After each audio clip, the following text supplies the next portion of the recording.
ओम साईं राम। महाराष्ट्र के तीर्थ स्थलों में से शिरडी सबसे महत्वपूर्ण तीर्थ स्थल है। शिरडी, जिसकी पहचान साईं बाबा से है।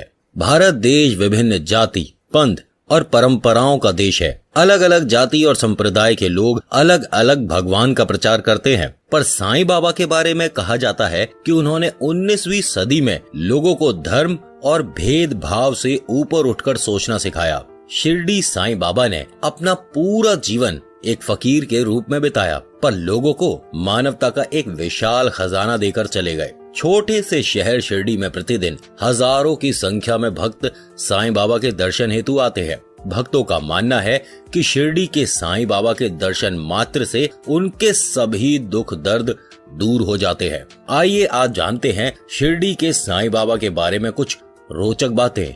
नंबर 1, शिरडी में प्रतिदिन लगभग 60,000 लोग बाबा के दर्शन के लिए आते हैं। वहीं गुरुवार व रविवार को ये संख्या दोगुनी हो जाती है और रामनवमी, गुरु पूर्णिमा और विजयदशमी पर जहां 2 से 3 लाख लोग दर्शन हेतु आते हैं, वहीं साल भर में लगभग 1 करोड़ से अधिक भक्त यहां बाबा के दर्शन का लाभ लेने आते हैं।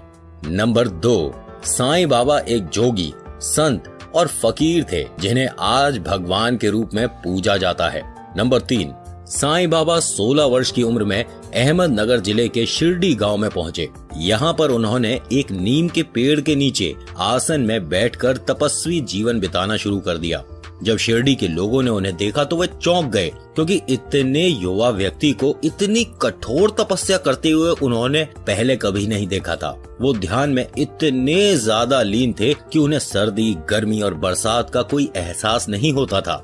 नंबर 4, 3 साल तक शिरडी में रहने के बाद साईं बाबा अचानक से गायब हो गए। उसके बाद 1 साल बाद वो फिर शिरडी लौटे और हमेशा के लिए वहां बस गए।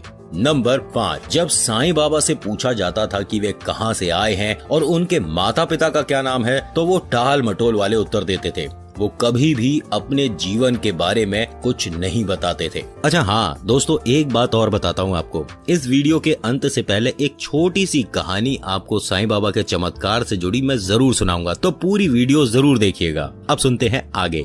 नंबर 6, साईं बाबा का असली नाम क्या था, उनका जन्म कब हुआ, वो कहाँ के रहने वाले थे और उनके माता पिता का क्या नाम था, इस बारे में कोई भी जानकारी उपलब्ध नहीं है। शशिकांत शांताराम गडकरी की किताब सद्गुरु साईं दर्शन, एक बैरागी की स्मरण गाथा अनुसार साईं ब्राह्मण परिवार के थे।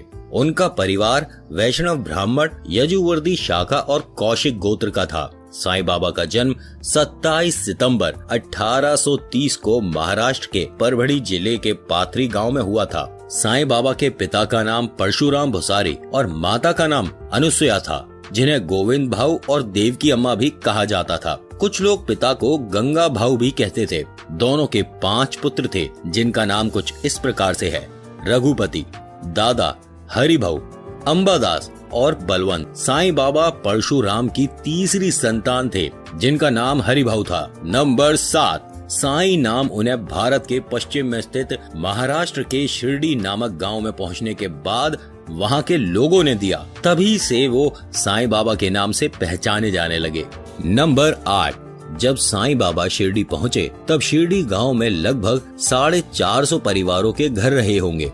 वहां साईं बाबा ने सबसे पहले खंडोबा मंदिर के दर्शन किए। फिर वे वैकुंठा के बताए उस नीम के पेड़ के पास पहुंच गए। नीम के पेड़ के नीचे उसके आसपास एक चबूतरा बना था। भिक्षा मांगने के बाद बाबा वहीं बैठे रहते थे। कुछ लोगों ने उनसे उत्सुकतावश पूछा कि आप यहाँ नीम के वृक्ष के नीचे ही क्यों रहते हैं। इस पर बाबा ने कहा कि यहाँ मेरे गुरु ने ध्यान किया था, इसलिए मैं यहीं विश्राम करता हूँ। कुछ लोगों ने इस बात का मजाक उड़ाया। तब बाबा ने कहा, यदि उन्हें शक है तो वे इस स्थान पर खुदाई करें। ग्रामीणों ने उस स्थान पर खुदाई की, जहां उन्हें एक शिला के नीचे 4 दिए जलते हुए मिले, जो कि वास्तव में साइंस को मात देने वाली बात है। नंबर 9, कहीं जगह ना मिलने पर बाबा ने एक जर्जर मस्जिद में अपना घर बना लिया और वहीं अपने दिन रात बिताने लगे, जिसका नाम उन्होंने द्वारका माई रखा। द्वारका माई समाधि मंदिर के दाईं तरफ है। द्वारका माई वो जगह है जहां साईं बाबा ने सबसे ज्यादा समय बिताया। आज भी द्वारका माई में वो पत्थर रखा है जहाँ साईं बाबा बैठा करते थे। साईं बाबा हमेशा रात में यहाँ दिया जलाया करते थे। नंबर 10, साईं बाबा ने काफी समय मुस्लिम फकीरों के संग व्यतीत किया, पर उन्होंने कोई भी व्यवहार धर्म के आधार पर नहीं किया। वो सिर्फ मानवता में विश्वास करते थे। उनका कहना था, सबका मालिक एक है। नंबर 11, साईं बाबा हमेशा बीमार और दुखी लोगों के सेवा किया करते थे और दूसरों को भी इसके लिए प्रेरित किया करते थे। नंबर 12, साईं बाबा शिरडी के केवल 5 परिवारों से रोज दिन में 2 बार भिक्षा मांगते थे। वो पात्र में तरल पदार्थ और कंधे पर टंगे हुए कपड़े की झोली में रोटी और ठोस पदार्थ इकट्ठा किया करते थे। सभी सामग्रियों को वो द्वारका माई लाकर मिट्टी के बड़े बर्तन में मिलाकर रख देते थे। कुत्ते, बिल्लियां, चिड़िया निसंकोच आकर उस खाने का कुछ अंश खा लेते थे। बची हुई भिक्षा को साईं बाबा गरीब भक्तों के साथ मिल बांट कर खाते थे। नंबर 13, पहले शिरडी के लोग साईं बाबा को पागल समझते थे, पर उनके चमत्कारों से प्रभावित होकर उनके भक्तों की संख्या बढ़ती गई। एक बार उनके भक्त ने उन्हें खाने पर बुलाया। निश्चित समय से पूर्व ही साईं बाबा एक कुत्ते का रूप धारण करके भक्त के घर पहुंच गए। भक्त ने अनजाने में चूल्हे में जलती हुई लकड़ी से कुत्ते को मारकर भगा दिया। कुछ देर उस भक्त ने साईं बाबा का इंतजार किया और जब साईं बाबा नहीं आए तो उनका भक्त उनके पास पहुंचा और साईं बाबा से ना आने का कारण पूछा। साईं बाबा मुस्कुराए और कहा, मैं तो तुम्हारे घर भोजन के लिए आया था, लेकिन तुमने जलती हुई लकड़ी से मुझे मारकर भगा दिया। भक्त अपनी भूल पर पछताने लगा और माफी मांगने लगा। साईं बाबा ने स्नेहपूर्वक उसकी भूल को क्षमा कर दिया। नंबर 14, विजयदशमी के दिन शिरडी में साईं बाबा का महाप्रयाण दिवस मनाया जाता है। बाबा ने हमें श्रद्धा और सबूरी के रूप में ऐसे 2 दीप दिए। बाबा ने हमें श्रद्धा और सबूरी के रूप में ऐसे 2 दीप दिए हैं जिन्हें यदि हम अपने जीवन में ले आए तो उजाला पैदा कर सकते हैं। श्रद्धा का अर्थ होता है विश्वास, जो हमेशा व्यक्ति को सही रास्ते की ओर लेके जाता है। वहीं सबूरी का अर्थ है संयम, जिससे व्यक्ति उस रास्ते पर धैर्य पूर्वक टिका रहे और चलता रहे। नंबर 15, साईं बाबा की मृत्यु 15 अक्टूबर सन 1918 को शिरडी गांव में हुई थी। मृत्यु के समय उनकी उम्र 83 वर्ष की थी।